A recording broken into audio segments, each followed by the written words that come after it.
এই ভিডিওটি দেখার আগে এই ছবিটিকে মন থেকে ভালোবাসলে একটি সাবস্ক্রাইব করে যাবেন। একদিন টমি একটি বাচ্চা হসপিটাল থেকে নিয়ে দৌড়ে পালাতে থাকে এবং তার পিছে পিছে নার্সেরা পালাতে থাকে বাচ্চাটিকে নিবে বলে। সে বাচ্চাটিকে চুরি করে নিয়ে পালিয়ে তার বাসায় চলে আসে এবং সে একটি ধারালো ছুরি ধার করতে থাকে। তখন সবাই আমরা ভয় পেয়ে যাই, কী করবে সে। তখন দেখি সে বাচ্চাটিকে খুব সুন্দর করে গোসল করায় ও সেবা যত্ন করতে থাকে এবং সে ফোনে কার সাথে জানি কথা বলছে। তা দেখে আমরা চিন্তা করি যে সে কার সাথে কথা বলছে। তখন দেখি সে তার বন্ধু শুকরকে তার বাসায় দাওয়াত দিয়েছে, ইনভাইট করেছে।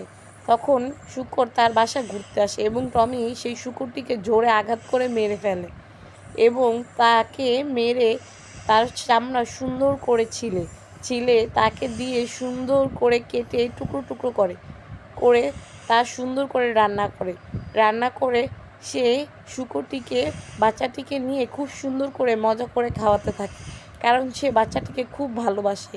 সে বাচ্চাটিকে খুব আদর করে যত্ন করে লালন পালন করে, বাচ্চাটিকে খুব সুন্দর করে দুধ খাওয়ায়, ঘুম পাড়ায়, তার সেবা যত্ন করে এবং যেদিন তার মা তার কাছে আসে তখন সে বাচ্চাটিকে তার কুলে ফিরিয়ে দেয়।